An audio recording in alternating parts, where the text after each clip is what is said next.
지난 시간에 요한복음 8장 30절까지 했는데요. 오늘은 31절부터 마지막 절까지 보겠습니다. 먼저 31절부터 37절까지 한번 읽겠습니다.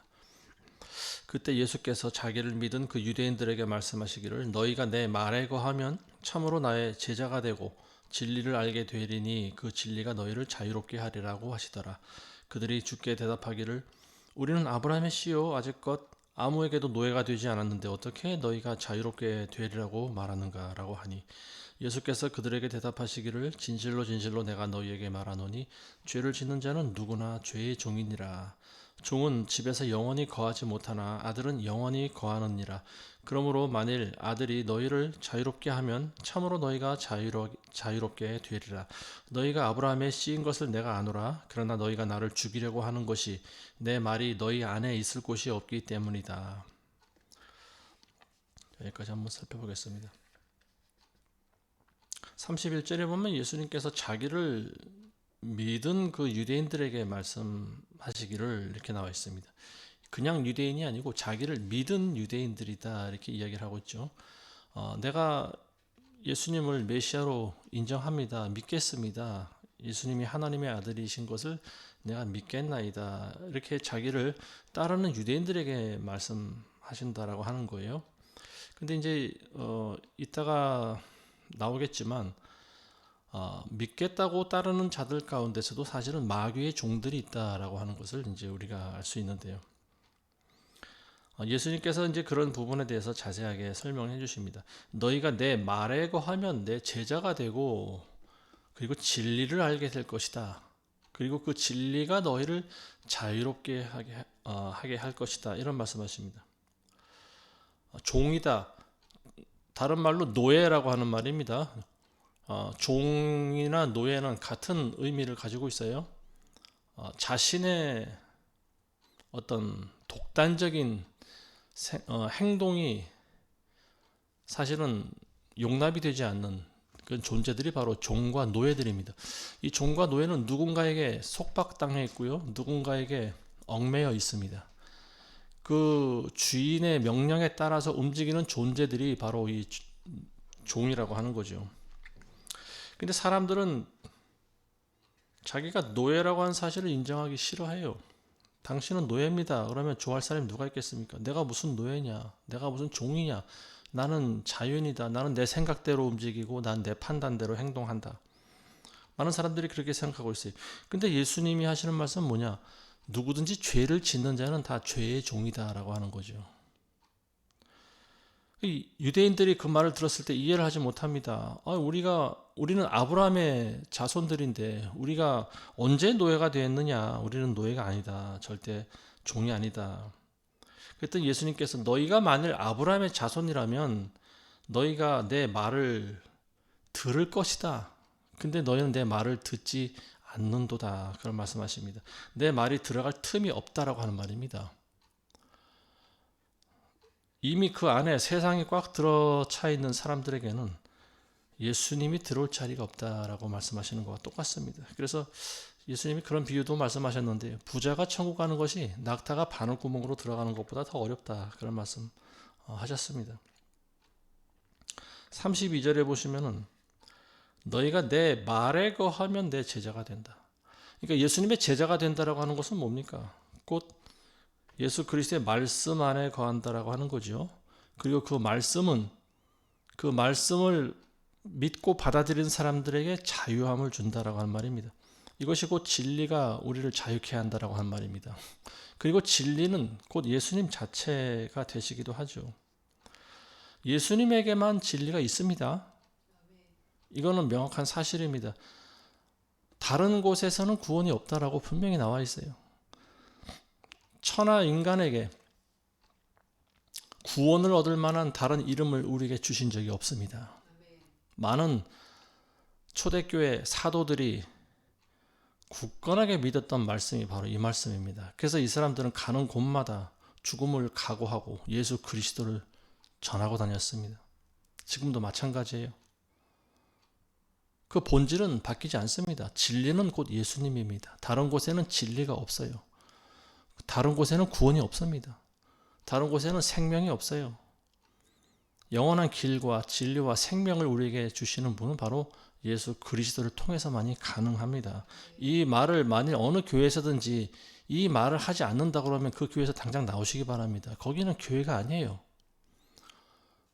오직 예수님을 통해서만 구원받을 수 있는 거예요. 천하 인간이라고 하는 것은 모든 사람들에게 해당되는 겁니다.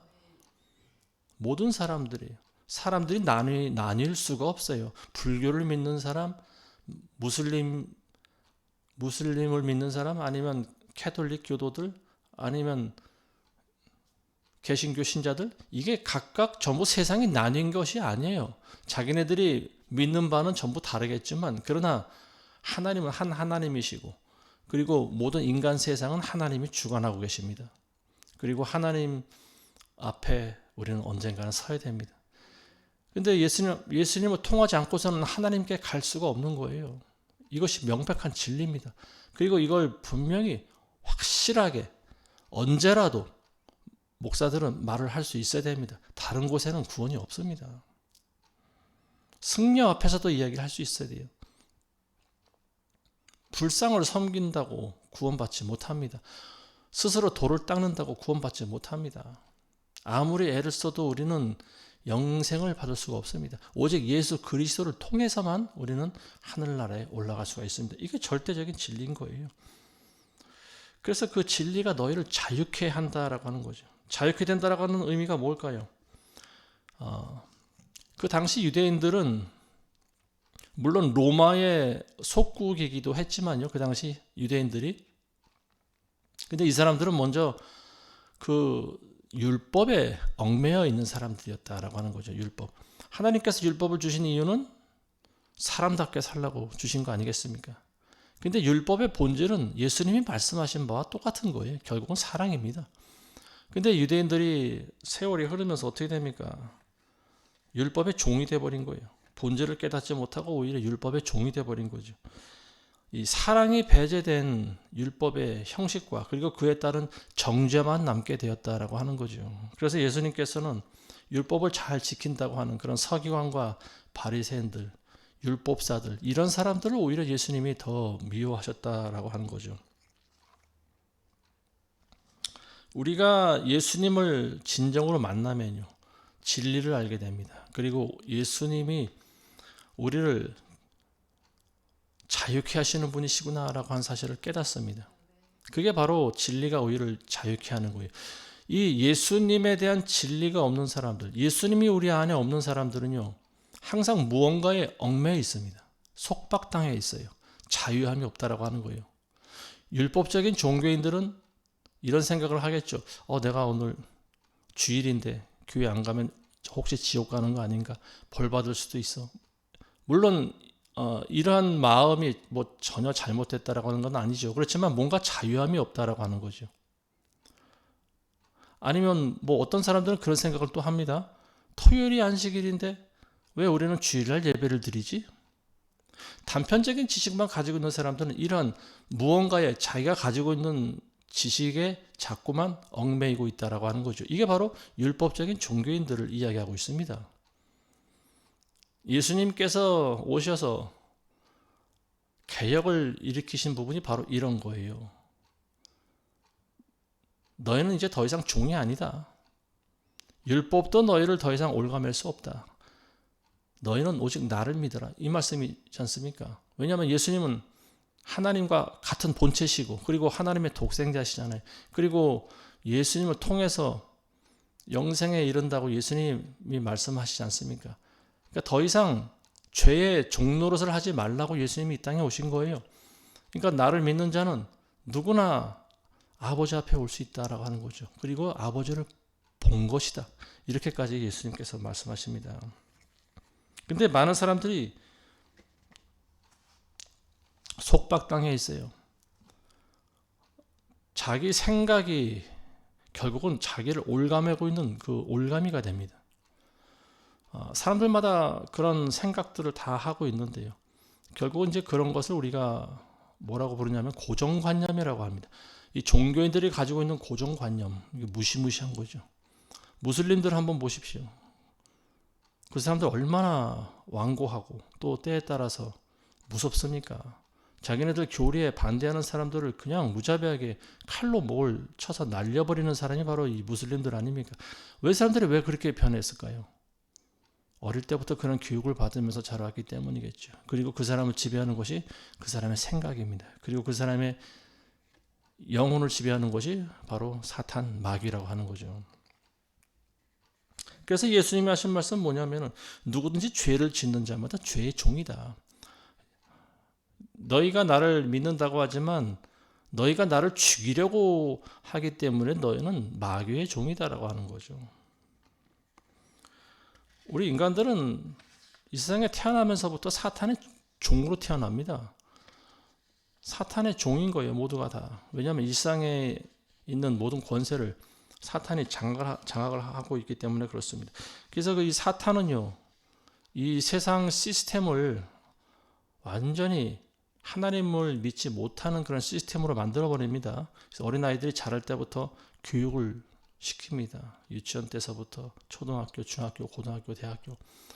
고학력으로 올라가면 올라갈수록 이 아이는 점점 하나님을 안 믿게 됩니다.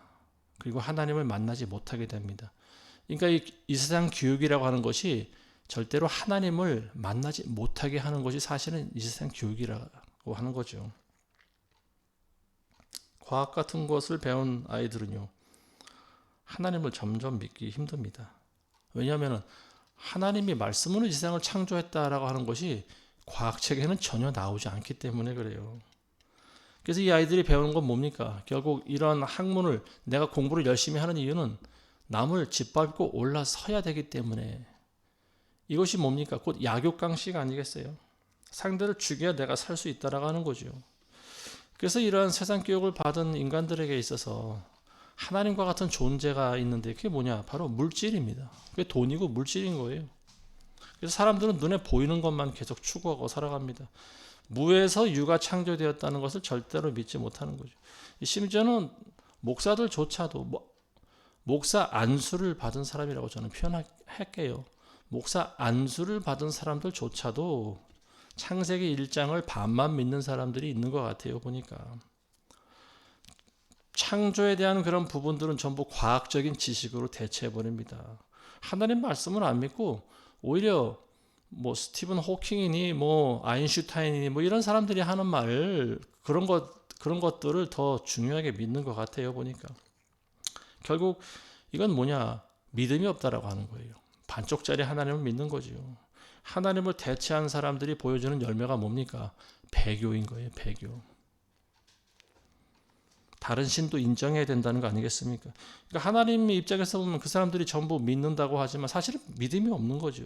그리고 죄인이고 여전히 마귀의 종들인 거죠. 이 자유함이 없는 종들은요, 아무리 예배를 드려도 마음에 자유함이 없어요. 예수님을 만나지 못하기 때문에 그렇습니다. 과거 유대인들과 조금도 다르지 않아요. 이미 이 세상에 세상 것들이 다 들어와 있는데 어떻게 하나님을 만날 자리가 있겠습니까? 이 시대 마귀의 전략 중에 또 하나는요, 이것이 제가 봤을 때는 가장 유효한 것 같아요. 교회를 장악하는 겁니다. 사탄은 교회라고 하는 시스템을 통해서 사람들을 자기 종으로 묶어놓고 있는 것 같아요. 교회 건물 안에 모이게 하고 매일 모이게 하고 그리고 자기네들끼리 예배를 드리면서 그리고 교회에 지시하는 그런 모든 명령에 전부 순종하게 만들어버립니다. 강단에서는 영적인 메시지가 아니고 생명을 살리는 그런 메시지가 아니고 세상적인 메시지가 선포됩니다. 영적인 것이 아니고 육적인 메시지가 선포됩니다. 그러다 보니까 예배는 많이 드리지만 하나님을 만날 수 있는 통로가 애초에 차단돼 버리는 거예요. 그러니까 이 사람들이 계속 종교 활동만 열심히 하지만 사실은 그냥 종교인으로 전락해 버리는 거예요. 하나님을 만나지 못하면 예배를 수십 년 드려도 결국은 죄의 종이고 사탄의 종이지 뭐겠습니까? 그렇지만 예수님을 만난다라고 하면요, 자유함이 들어옵니다. 예수님은 본질이죠. 그리고 교회 건물이라든지 예배의 형식이라든지 그 외의 것들은 전부 껍데기인 거예요, 사실은. 저와 여러분들은 본질을 잡아야 됩니다. 본질을 먼저 잡은 후에 형식도 추구해야 되는 거죠. 본질을 잡지 못한 사람들이 형식만 추구하는, 그거는 참으로 무의미한, 그리고 건조한 예배가 되는 거죠. 캐톨릭 신도들이 그래요. 보면은 본질이 없는데 형식만 추구하고 있습니다. 미사를 잘 드려야 영생을 받는다, 구원을 받는다, 뭐 그런 식의, 그리고 뭐 성체를 뭐 먹어야지, 뭐 그 뭡니까, 동그란 빵을 먹는 순간 우리가 예수님의 피를 직접 먹는 것이다, 뭐 이런 이야기를 하고 있고요. 이처럼 교묘하게 어떤 예수님을 만나지 못하도록 마귀는 종교라고 하는 이 올가미를 통해서 사람들을 묶어놓고 있습니다. 근데 거기서 벗어나야 돼요.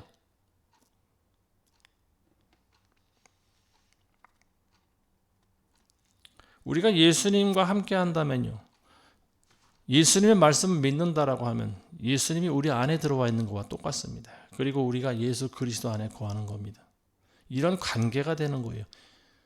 이런 관계가 될 때 이 사람은 자유함이 있습니다. 더 이상 어떤 형식과 굴레에 얽매이지 않고, 진리가 내 안에 있는데 다른 것이 무엇이 중요합니까? 내가 어디 가서 예배를 드리든, 내가 어떻게 어느 나라에 가서 살든, 내가 그리고 하는 모든 행동과 내 말과 내 모든 것들이 예수님이 내 안에 있으면은 어떻게 됩니까? 그게 곧 예배가 되는 거예요. 그리고 내 모든 중심이 하나님께 향해 있는 거예요. 다른 것들이 별로 중요하지 않습니다. 물론 행동도 조심은 해야 돼요. 왜냐하면 우리를 보고 있는 사람들이 있기 때문에 그렇습니다.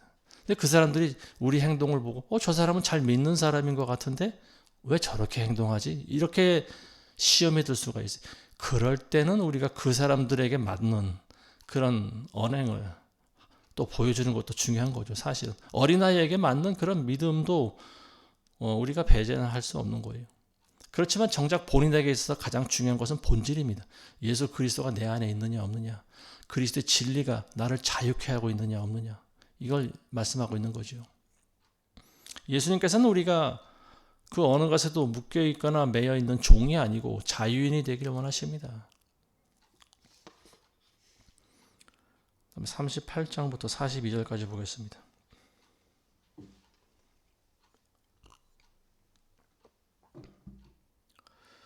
나는 내 아버지와 함께 본 것을 말하되 너희는 너희 아비와 함께 본 것을 행하는도다.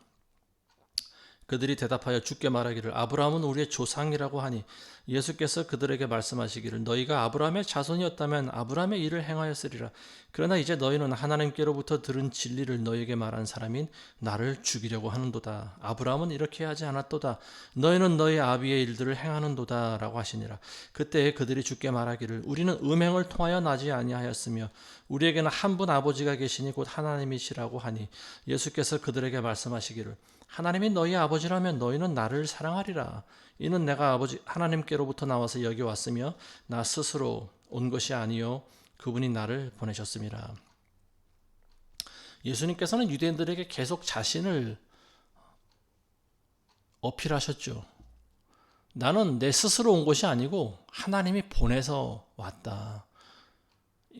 이 말씀은 뭡니까? 곧 나는 하나님의 아들이다라고 하는 거예요. 하나님이 보내신 메신저고, 그리고 선지자고, 그리고 하나님의 아들이며, 그리고 본체가 하나님과 같은 하나님이다라고 하는 거죠.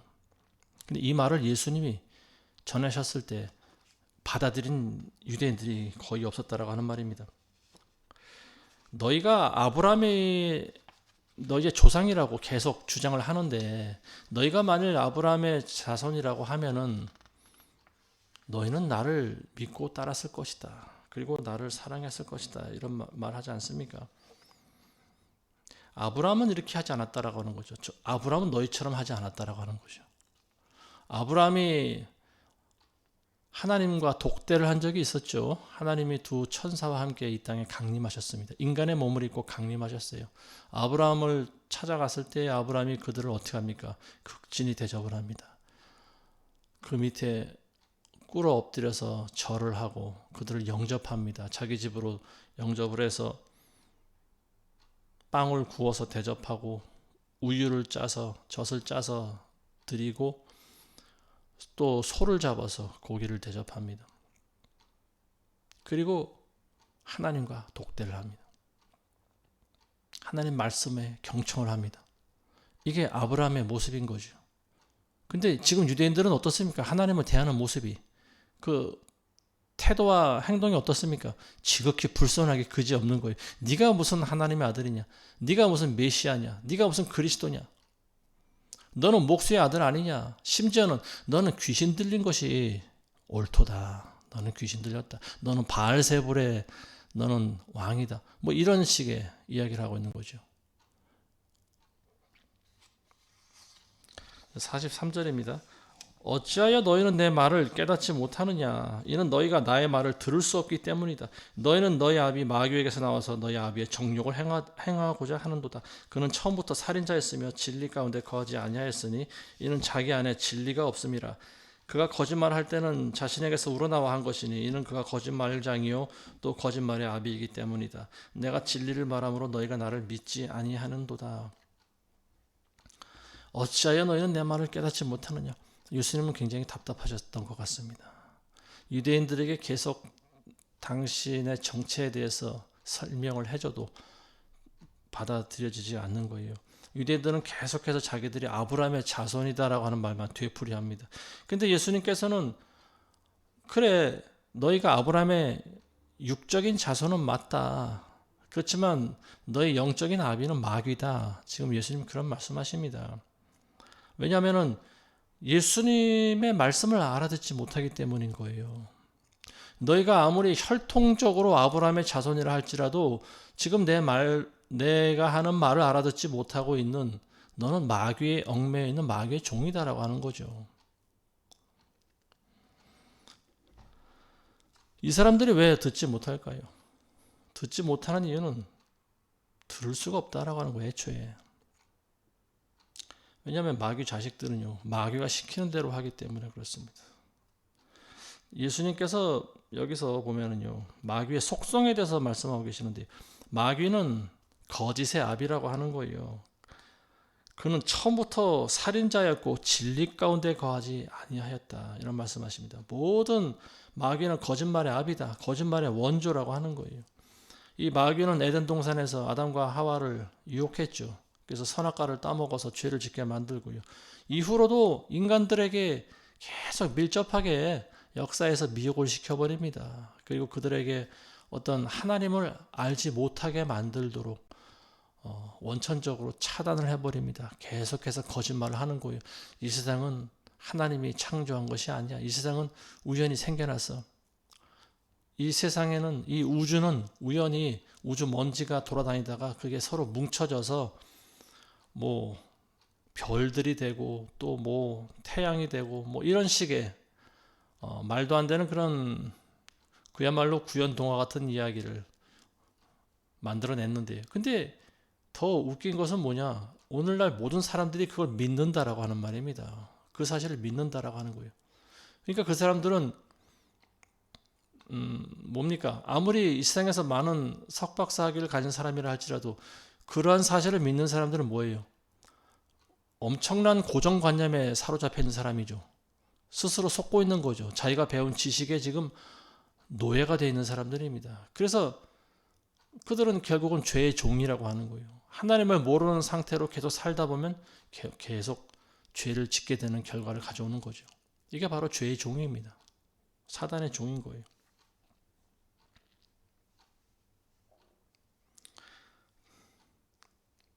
마귀는 예수님을 계속 죽이려고 하죠. 이 유대인들을 통해서.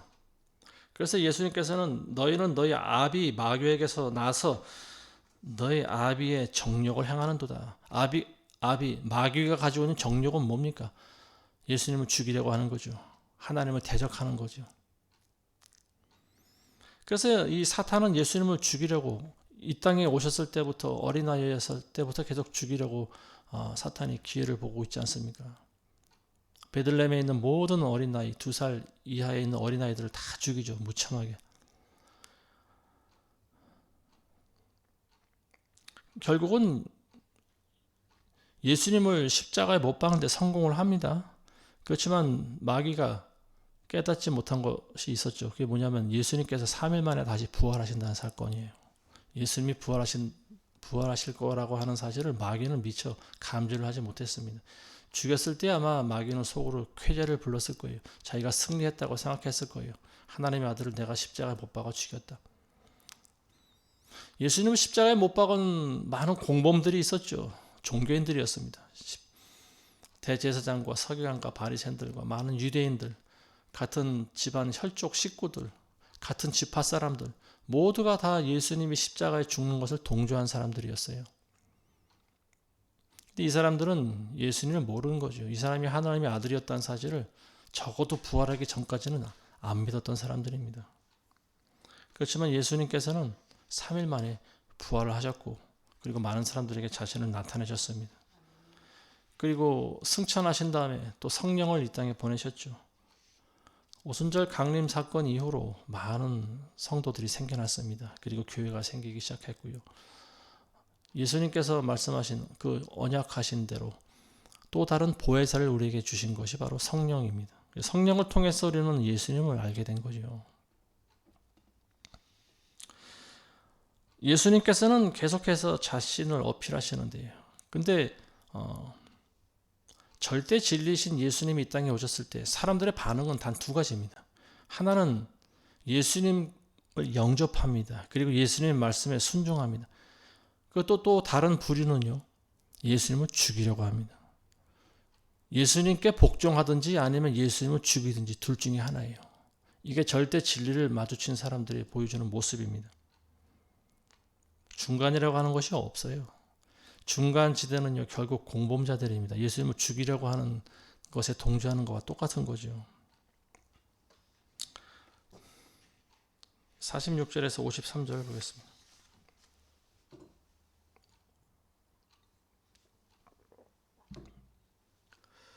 너희 중에 누가 나를 죄에 대해 힐책하겠느냐? 그러나 내가 진리를 말하는데 어찌하여 너희는 나를 믿지 아니하느냐? 하나님께로부터 나온 사람은 하나님의 말씀을 듣느니라. 너희는 하나님의 말씀을 듣지 아니하나니 이는 너희가 하나님으로부터 나오지 않음이라고 하시니라. 그때 유대인들이 대답하여 주께 말하기를 네가 사마리아인이며 마귀 들렸다고 한 우리가 올바로 말한 것이 아니냐고 하니 예수께서 대답하시기를 나는 마귀 들린 것이 아니라 다만 내 아버지를 영화롭게 하고 있을 뿐인데 너희가 나를 멸시하고 있도다. 나는 내 아버지의 영광을 구하지 아니하나 그것을 구하고 판단하는 이가 계시니라. 진실로 진실로 내가 너희에게 말하노니 누구든지 내 말을 지키면 그는 결코 죽음을 보지 아니하리라고 하시니라. 그러므로 유대인들이 주께 말하기를 이제 우리는 네가 마귀 들린 것을 알게 되었노라. 아브라함도 죽었고 또 선지자들도 죽었는데 네가 말하기를 누구든지 내 말을 지키면 그는 결코 죽음을 맛보지 아니한다라고 하였으니 네가 우리 조상 아브라함보다 더 위대하냐? 그는 죽었고 또한 선지자들도 죽었느니라. 너는 내 자신을 누구라고 생각하느냐? 유대인들이 이렇게 예수님께 질책하는 장면입니다. 예수님께서 유대인들에게 너희가 하나님의 말씀을 듣지 아니하니 너희는 하나님으로부터 나오지 않음이라 이런 말씀하십니다. 하나님으로부터 나온 사람들은 하나님의 말씀을 듣는다라고 하는 거예요. 그런데 너희는 너희 아비 마귀로부터 나왔고 너는 마귀의 정욕대로 지금 행하고 있도다 그런 말씀하십니다. 자, 48절에 보면 유대인들이 다시 예수님을 또 모독합니다. 너는 사마리아인이고 마귀 들린 것이다. 예수님한테 마귀가 들렸다고 하는 거예요. 가장 모독한 거죠. 예수님대로 마귀 들렸다고 하는 것은요, 가장 신성모독입니다. 52절에도 보면 이제 우리는 네가 마귀 들린 것을 알게 되었노라. 자, 또 반복하지 않습니까? 성경에 보면 벌써 수차례 유대인들이 예수님을 따라다니면서 너는 귀신 들린 것이 분명하도다. 너는 바알세불의 힘을 입어서 귀신을 쫓아내는도다. 너는 사마리아인이며 그리고 너는 마귀 들린 것이 분명하도다. 계속해서 예수님을 모독합니다. 예수님께 대해서 신성모독을 합니다. 그러니까 이 말씀을 들었을 때 예수님의 기분이 어땠을까? 그건 가히 상상하기 힘들 거라고 봅니다. 어느 무리든지 보면은요, 100명이 모이면 100명이 모두가 다 똑같은 소리를 하는 경우가 거의 없습니다. 어떤 사람이 등장해서 자신의 의견과 자기의 주장을 이야기할 때 100명 가운데는 그 사람과 동조하는 사람들도 있어요. 같은 생각을 품는 사람도 있습니다. 근데 100명 중에 한 서너 명이 또는 두세 명이 그 무리들을 선동하고 그 무리들을 미혹시키는 그런 존재가 있다라고 하는 거예요. 유대인들이 많이 모여있을 때, 예수님 주변에 있을 때요, 100이면 100 다 예수님대로 너는 마귀 들린 것이 맞다 이렇게 말했을까요? 그렇지 않았을 겁니다. 분명히 예수님을 자극하는 무리가 있다라고 하는 거예요. 너는 마귀다. 너는 마귀 들렸다. 너는 바알세불이다. 뭐 이런 식의 소수의 무리들이 그러는 거예요. 선동하는 거죠. 사람들에게.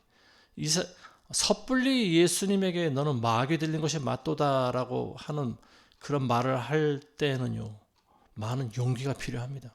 누군가보다 먼저 앞장서서 행동할 때 다른 사람보다 많은 용기가 필요해요. 예수님을 지금 적극적으로 대적하는 이 인물들, 이 사람들은 그야말로 마귀 자식들인 거예요. 소수의 이런 마귀에게 사로잡혀 있는 이런 사람들이 바로 대다수의 많은 사람들을 선동하고 미혹을 시켜버립니다. 이런 사람들이 리더가 되는 거죠. 정치 상황에서도 똑같은 일이 발생하고 있습니다. 대부분의 국민들은 정치에 대해서 별로 관심이 없어요. 10명 중에 10명 모두 관심이 없습니다. 정치적인 부분에 대해서 민감하게 반응한 사람들은 한 30% 정도밖에 안 되는 것 같아요. 제가 봤을 때, 제 생각엔. 아니면 20%가 될지 모르겠습니다. 근데 그들이 보면은요, 굉장히 열성을 가지고, 그리고 다른 사람들에게 어떤 자신의 생각과 주장을 강하게 어필합니다. 그리고 자기가 또 다른 사람들보다 앞서서 행동을 하고 말을 하고,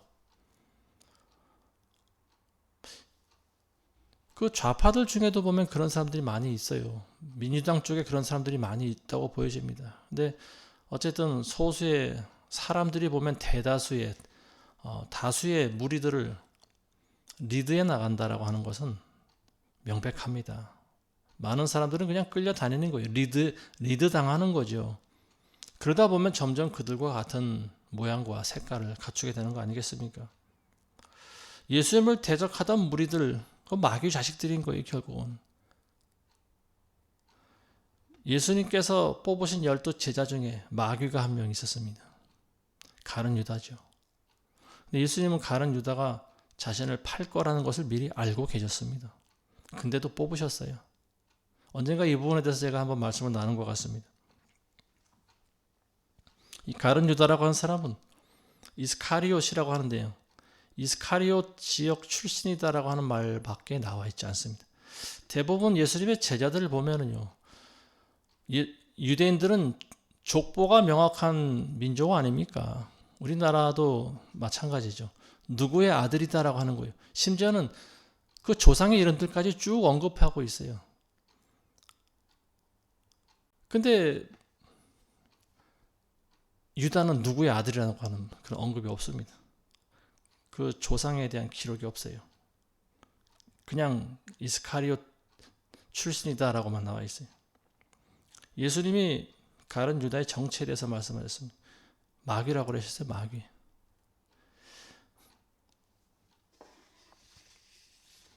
자, 54절에서 59절 보겠습니다. 예수께서 대답하시기를, 만일 내가 나 자신에게 영광을 돌린다면 내 영광은 아무것도 아니지만 나를 영화롭게 하시는 분은 내 아버지시니, 즉 너희가 너희 아버지 하나님이라고 말하는 그분이라. 또 너희는 그분을 모르지만 나는 아노라. 만일 내가 그분을 모른다고 말한다면 나도 너희처럼 거짓말쟁이가 되리라. 그러나 나는 그분을 알고 또 그분의 말씀을 지키노라. 너희 조상 아브라함은 나의 날을 보기를 기뻐했다가 그 후에 그것을 보고 즐거워하였느니라고 하시니라. 그때 유대인들이 주께 말하기를, 내가 아직 50세도 못 됐는데 아브라함을 보았느냐고 하니, 예수께서 그들에게 말씀하시기를, 진실로 진실로 내가 너희에게 말하노니 아브라함이 나기 전부터 나는 있느니라 하고 하시니라. 그들이 돌을 집어서 주께 던지려고 하였으나 예수께서 피하시고 성전에서 나가 그들 가운데로 가로질러 지나가시더라.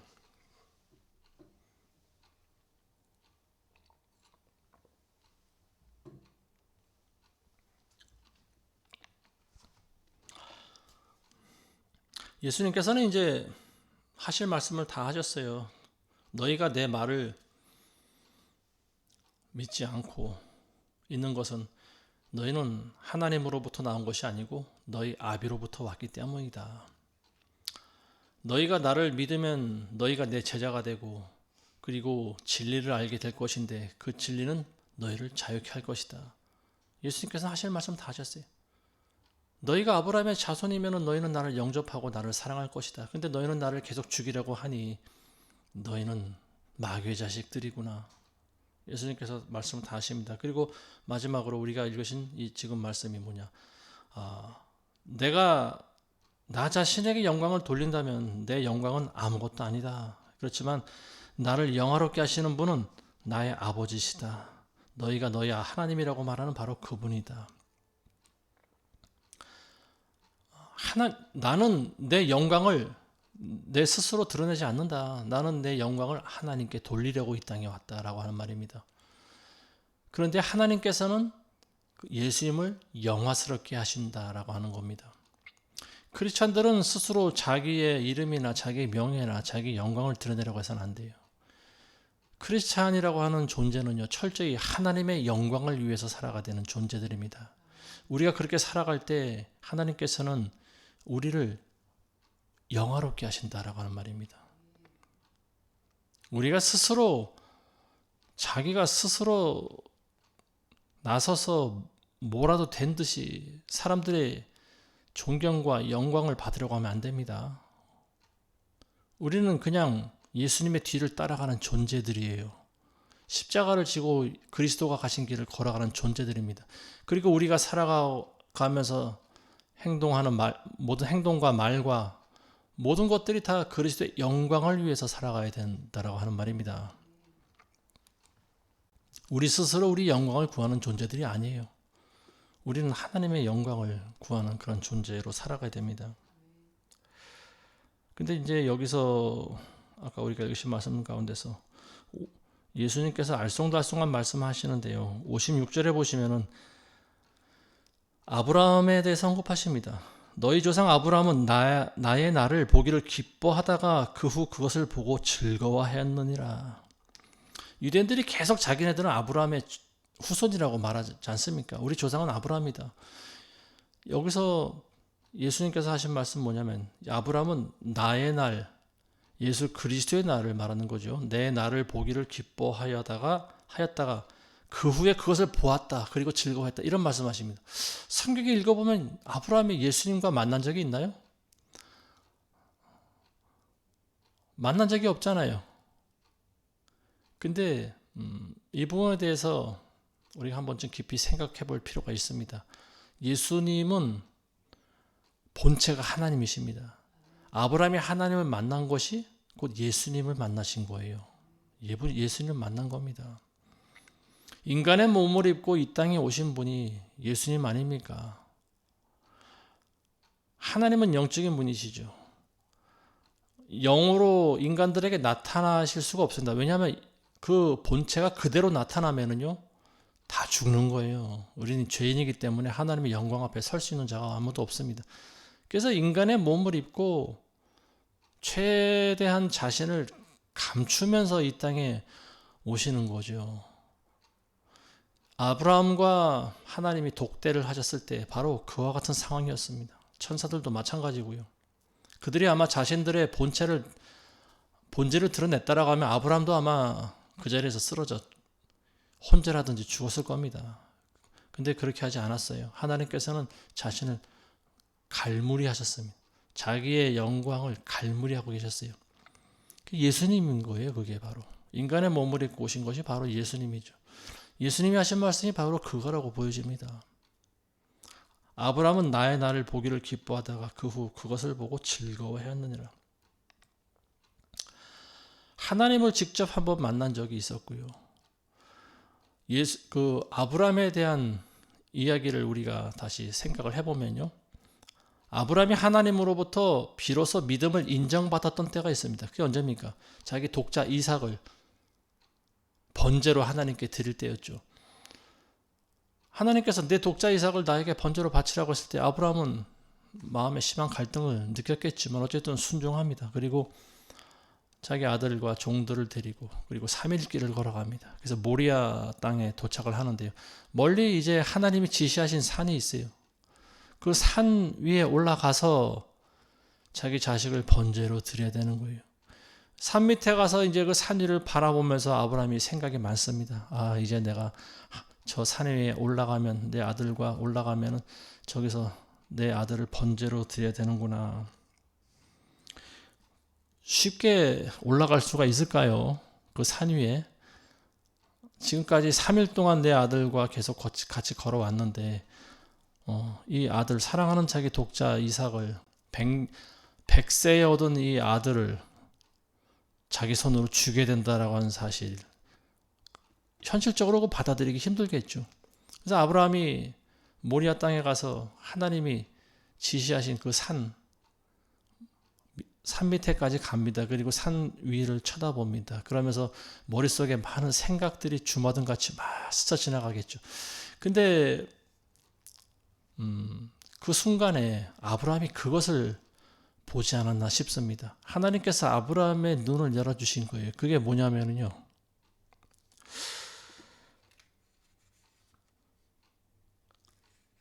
그 이삭이라고 하는 자기 아들이 십자가에 매달려 있는 거예요. 그 하나님이 지시하신 산이라고 하는 곳이 바로 거기입니다. 골고다예요, 골고다. 예루살렘 골고다에 있는 언덕입니다. 이 아브라함은 예수님이 오시기 2000년 전의 사람입니다. 근데 하나님께서는 아브라함에게 그걸 미리 보여주신 거예요. 아브라함이 환상 가운데 쳐다봅니다. 언덕 위에 십자가가 서 있고요. 3명이 십자가에 매달려 있습니다. 좌우에 강도가 있어 가운데 예수님이 매달려 있는데 예수님의 얼굴을 보는 순간 아브라함이 깜짝 놀라는 거예요.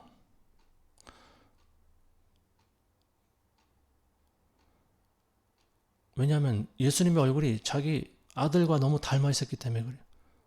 이삭인 거예요.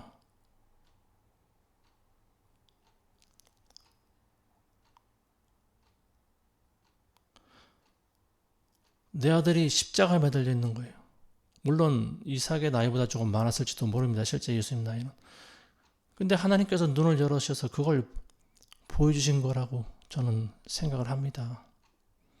그런 가정을 한번 해봅니다. 그래서 예수님께서 그런 말씀하시는 거예요. 아브라함은 나의 날을 보기를 기뻐하였다가 그 후에 그것을 보고 즐거워하였느니라. 아브라함이 예수님을 누군지 어떻게 알겠습니까? 구약시대 아브라함 시대에 메시아라고 하는 단어가 나옵니까? 그리스도라고 하는 말이 나옵니까? 아브라함 당시 그런 말이 안 나와요. 근데 아브라함은 하나님을 직접 만난 사람이에요. 그리고 지금 그 믿음을 증명해 보이기 위해서 모리아 산 밑에까지 모리아 땅에 간 사람 아닙니까? 자기 아들을 죽여야 되는 상황인데 그게 쉽사리 죽일 수 있겠습니까? 그래서 멍하니 산을 쳐다보고 있는데 그게 확 지나가는 거예요.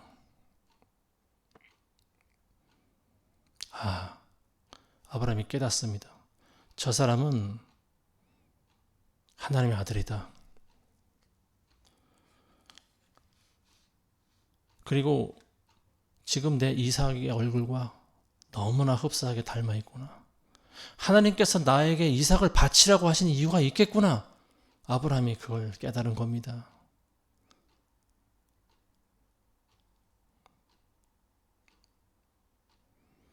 그래서 산에 올라갑니다. 이삭을 데리고 올라가요. 근데 이삭이 아브라함한테 이렇게 물어봅니다. 창세기 22장에 보면 나와 있어요. 그 부분에 대해서.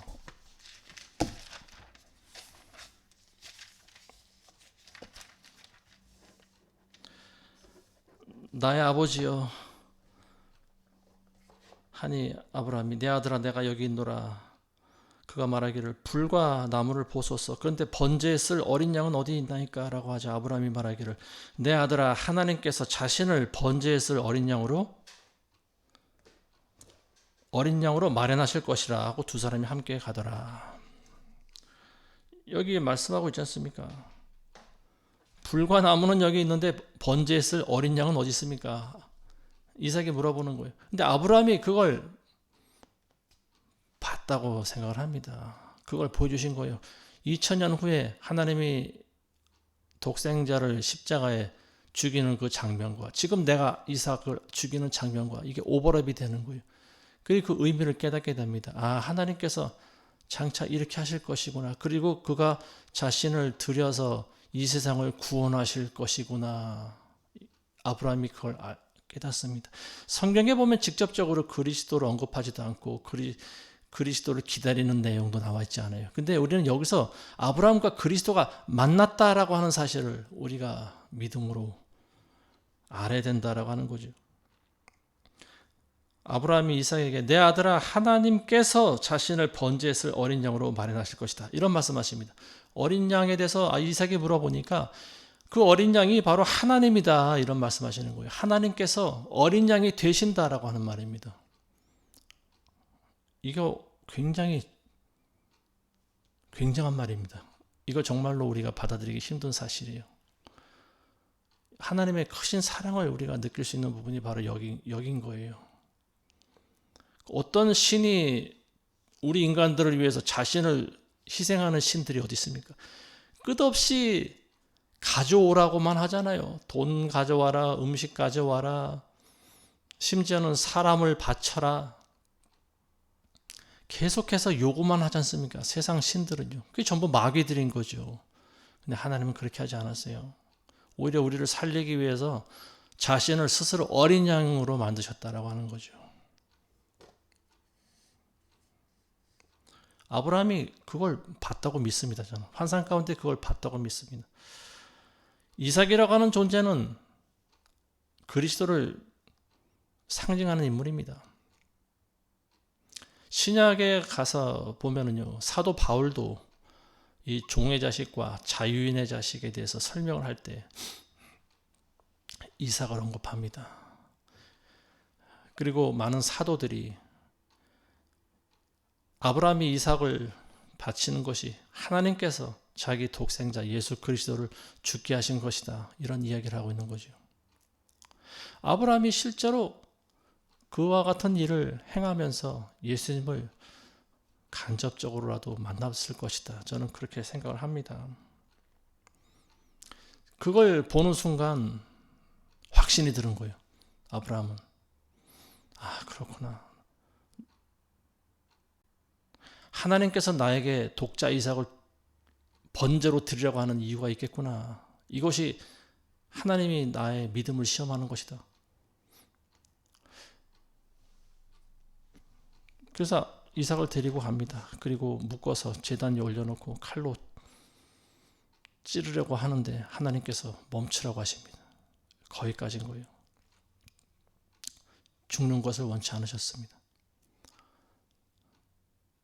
아브라함의 믿음을 보신 거죠. 그리고 실제로 아브라함은 자기 독자 이삭을 죽이지 않았지만 하나님께서는 자기의 독생자를 죽이셨다라고 하는 말입니다.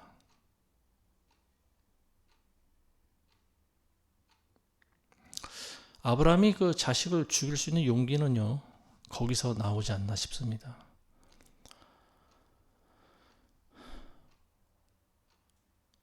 하나님도 자기 자식을 죽였는데요. 내가 내 자식을 못 죽일까?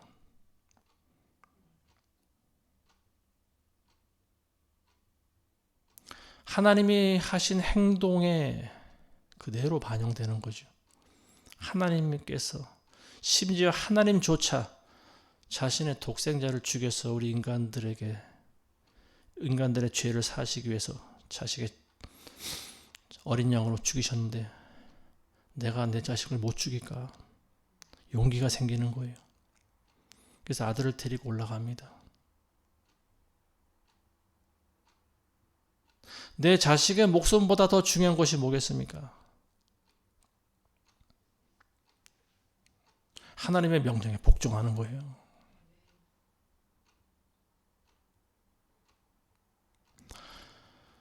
우리가 하나님을 사랑한다면 하나님 말씀에 순종해야 될 줄 알아야 돼요. 그게 믿음인 거예요. 물론 사람마다 믿음의 정도가 조금 다르겠지만요. 아브라함은 자기 자식을 죽이는 시험까지 받았습니다. 그리고 그것을 통과합니다. 근데 자기 힘으로 절대 되지 않습니다. 저는 아브라함에게 하나님께서 은혜를 주셨기 때문에, 그런 믿음을 주셨기 때문에 그 시험에 통과했을 것이다 라고 생각을 합니다. 순교하는 것도 이와 조금도 다르지 않다라고 보여집니다. 애초에 우리에게 순교할 수 있는 마음이 있을까요? 하나님을 위해 우리가 죽어줄 수 있는 마음이 쉽지 않습니다.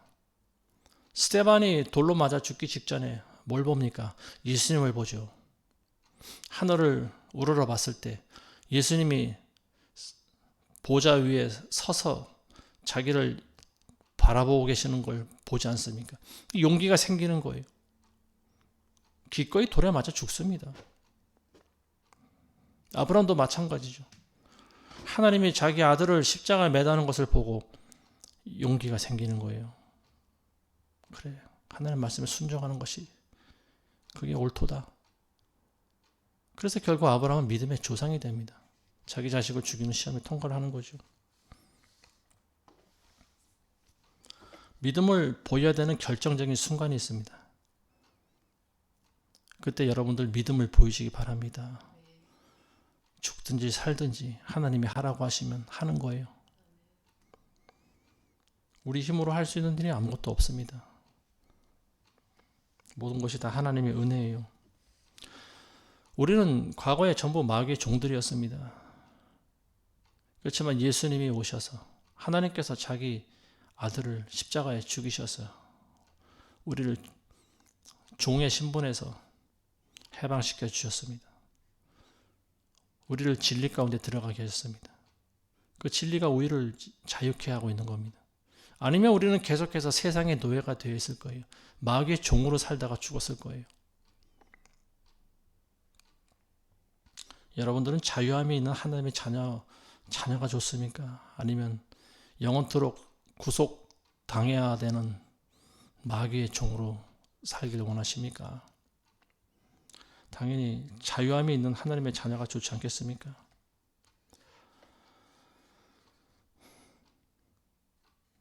이 말씀을 듣는 우리 모두가 예수님처럼 스스로의 영광을 구하지 않고 하나님의 영광을 위해 살아가시길 주의 이름으로 축원합니다. 기도하겠습니다. 하나님 아버지 감사합니다. 우리는 그리스도로 말미암아 자유함이 있는 하나님의 자녀들입니다. 그러나 아직까지 진리가 무엇인지 모르는 자들이 있습니다. 예수님을 만나지 못한 자들이 있습니다. 교회 안에도 그런 자들이 많이 있습니다. 하나님, 그들이 속히 하나님을 만나게 하시고 자신의 영광을 스스로 구하지 않게 하시며 오직 우리를 위해 돌아가신 그리스도의 영광을 위해 살아갈 수 있도록 하나님 도와주시옵소서. 예수님의 이름으로 기도합니다. 아멘.